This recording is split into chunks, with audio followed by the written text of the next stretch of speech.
And a good morning to you. Happy Tuesday. I came in. Guess what I saw on the thermometer? How about 40-degree weather? 47 degrees is what I'm showing right now. That's the coolest we've been down to. I am loving it. Now, we do have a hurricane on the horizon. That would be Hurricane Ian.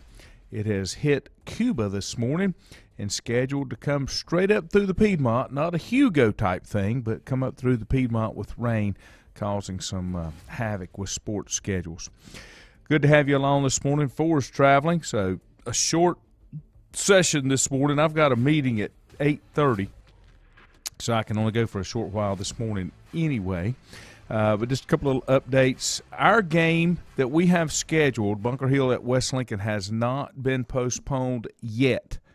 And I'm going to say yet because I think that it ultimately will. Their CMS has already moved all of their games. I know Mooresville on the Mooresville station, they have moved their game to Thursday night.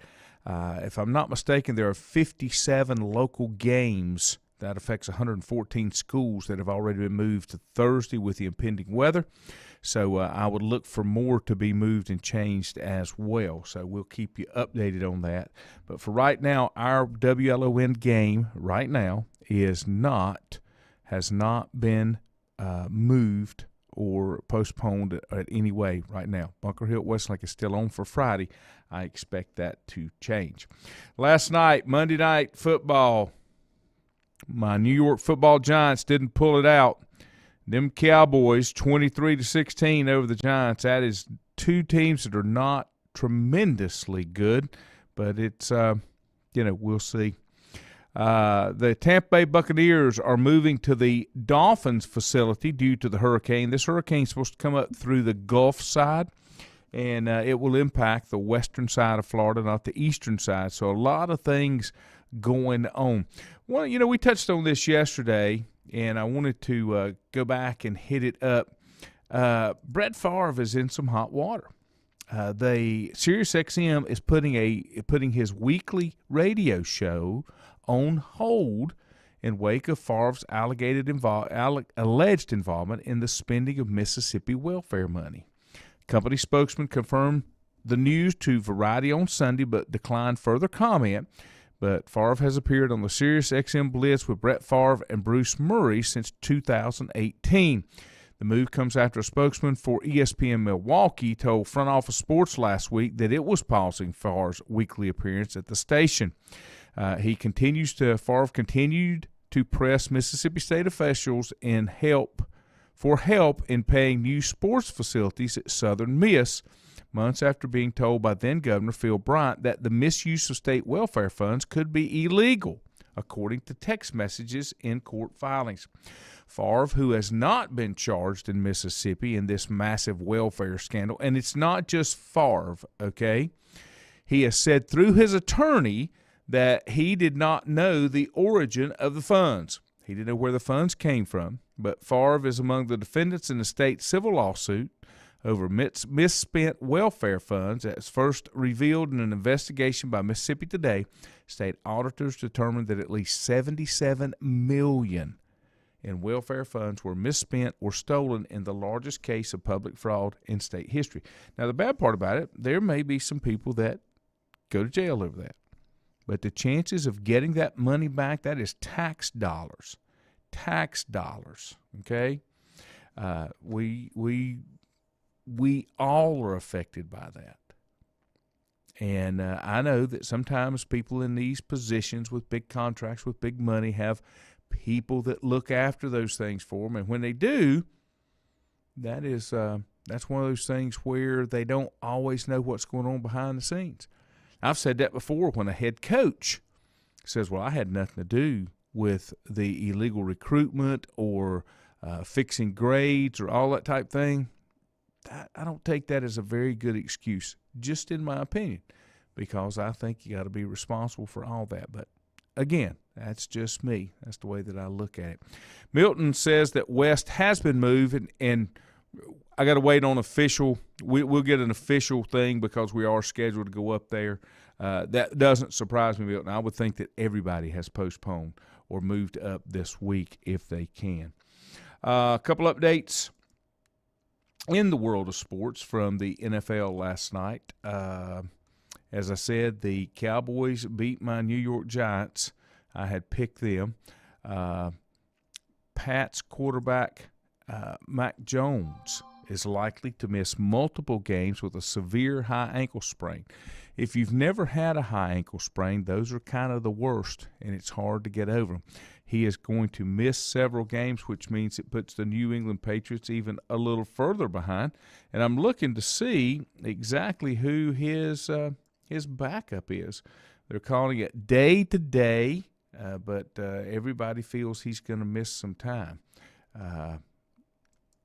We'll just have to kind of wait and see. That does make a difference, I think, to the Patriots. The Patriots will visit Green Bay on Sunday, but right now it looks like Brian Hoyer is the Patriots' top backup. Fourth-round draft pick Bailey Zappa out of Western Kentucky has been in the number 3 slot.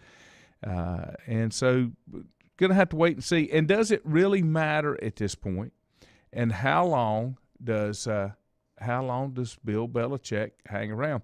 I think Mac Jones was afraid it was actually broken if you watch his reaction and the pain that he was in. But, we'll have to kind of take it day by day. We also have the San Francisco 49ers have a player out with a high ankle sprain, and that's left tackle Trent Williams. They've also lost to injury linebacker Aziz Ashara in the Denver game. Williams will likely miss 4 to 6 weeks with a high right ankle sprain, and Ashara can miss up to 8 weeks with a sprained MCL in his right knee.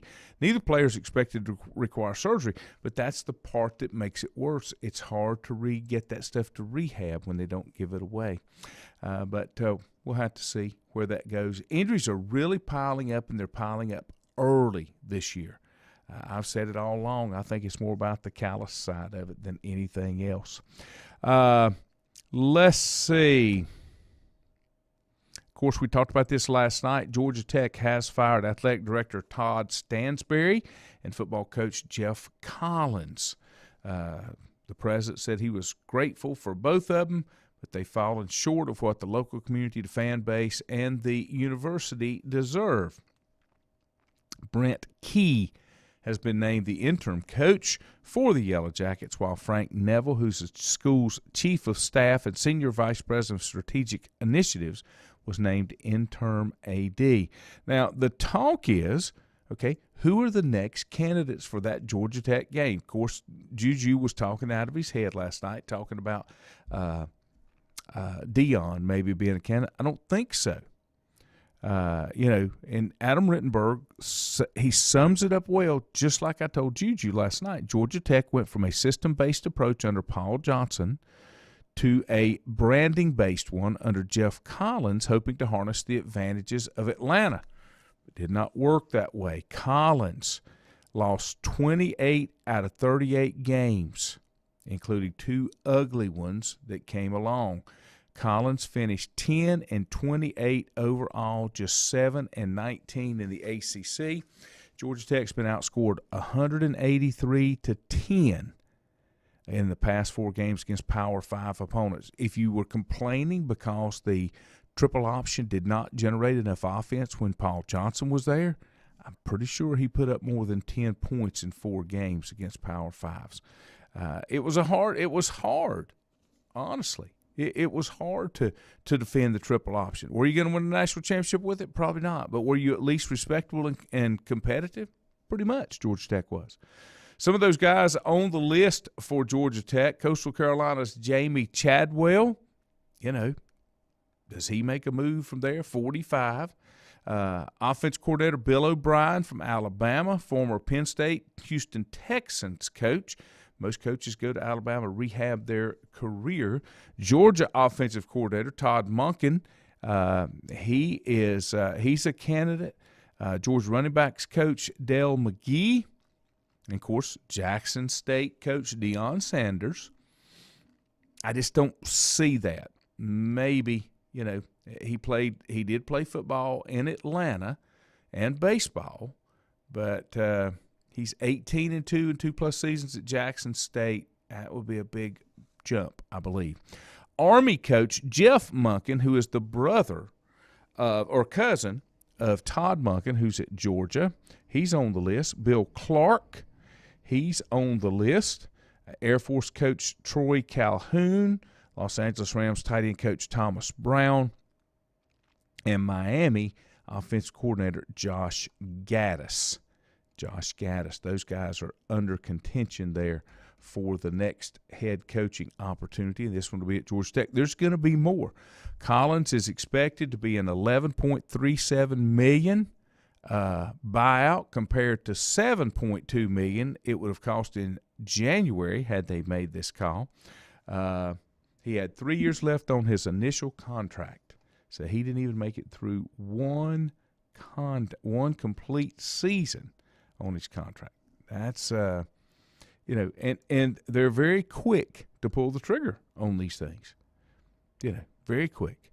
I'm wondering, and I don't think so. I'm kind of curious to see if any of the college games get moved for the weekend. We'll have to see where those go. Gene Dellinger, good morning. Maybe they come and get Matt Rule. I don't see Matt Rule making going to a straight head coaching job even at the college level. I think he's going to have to go somewhere and kind of resurrect his career a little bit. Now, I could be wrong.